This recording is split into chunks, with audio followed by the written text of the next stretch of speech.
আজ আমি দেখাবো হোয়াটসঅ্যাপে কলের রিংটোন কিভাবে পরিবর্তন করবেন বা সাইলেন্ট করবেন। তো আর একটু সহজ ভাষায় বলি, কেউ যদি আপনাকে হোয়াটসঅ্যাপে কল দেয় তখন যে রিংটোনটা বাজে সে রিংটোনটা কিভাবে পরিবর্তন করবেন, এবং কেউ যদি হোয়াটসঅ্যাপে কল দেয় তখন সাইলেন্ট অবস্থায় থাকবে, কোনো রিংটোন বাজবে না, সেটা কিভাবে করবেন দুটোটাই আজকের এই ভিডিওতে দেখাবো। তাহলে চলুন ভিডিওটা শুরু করা যাক। প্রথমে দেখতেই পাচ্ছেন থ্রি ডট আইকনে ক্লিক করব। সো দেখতেই পাচ্ছেন থ্রি ডট আইকনে ক্লিক করছি। ক্লিক করার পর এখানে সর্বশেষ সেটিং অপশনে ক্লিক করবেন। সো দেখতেই পাচ্ছেন সেটিং অপশনে ক্লিক করছি।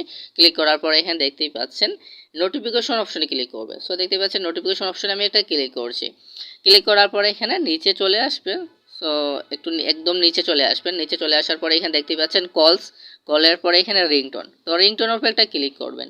ক্লিক করার পরে এখানে দেখতেই পাচ্ছেন এখানে হচ্ছে প্রথমে আমি একটা রিংটোন দিয়ে রেখেছি, তারপরে হচ্ছে দুই নাম্বারটা কি নান, নান অর্থ সাইলেন্ট। এখানে এই অপশনটাতে ক্লিক করে যদি আপনি ওকে বাটনে ক্লিক করেন, দেখতে পাচ্ছেন এই অপশনটাতে ক্লিক করে আমি ওকে বাটনে ক্লিক করছি, আমার ওই সাইলেন্ট হয়ে গেছে। কেউ যদি কল দেয় তখন কিন্তু আমার রিংটোন বাজবে না, শুধু দেখাবে কলটা আসছে কিন্তু সাইলেন্ট অবস্থা থাকবে। সো দেখতেই পাচ্ছেন সাইলেন্ট হয়ে গেছে।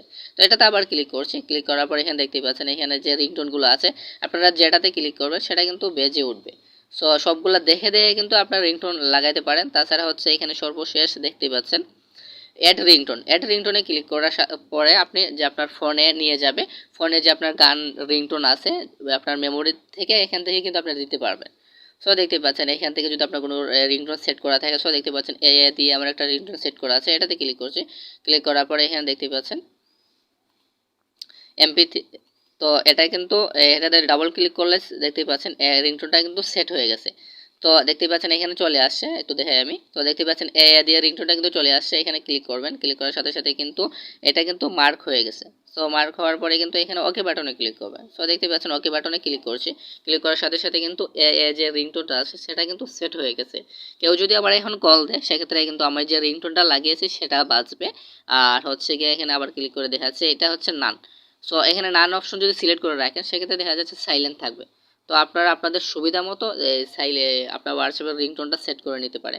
তো এটা ছিল তো মূলত আজকের এই ভিডিও। তাছাড়া হচ্ছে এখানে মেসেজের রিংটোন কীভাবে পরিবর্তন করবেন এখানে দেওয়া আছে। তাছাড়া হচ্ছে এখানে গ্রুপ, কেউ যদি কোনো গ্রুপ থেকে আপনাকে এসএমএস করে সেটা কীভাবে সাইলেন্ট করবেন বা হচ্ছে আপনার রিংটোন চেঞ্জ করবেন সে সম্পর্কে আমার ইউটিউব চ্যানেল বা ফেসবুক পেজে ভিডিও দেওয়া আছে, আপনারা চাইলে দেখে আসতে পারেন। আর হচ্ছে কি এখানে হোয়াটসঅ্যাপের যে এ টু জেড সম্পূর্ণ সেটিং নিয়ে কিন্তু আমার ভিডিও তৈরি করা আছে। হোয়াটসঅ্যাপের আপনার প্রত্যেকটা সেটিংয়ের কাজ কি, এখানে বিজনেস টুলসের কাজ কি, অ্যাকাউন্টের কাজ কি, প্রাইভেসি, পরে avatar, chat, notification, storage and ডাটার কাজ কি, পরে অ্যাপ ল্যাঙ্গুয়েজের কাজ কি, পরে হচ্ছে হোয়াটসঅ্যাপের কোনো প্রবলেম হলে হেল্প মাধ্যমে কীভাবে যোগাযোগ করবেন, পরে ইনভাইটেড কন্ট্যাক্ট। তো এই সবগুলো সম্পর্কে কিন্তু ভিডিও আপলোড করা আছে, আপনারা চাইলে দেখে আসতে পারেন।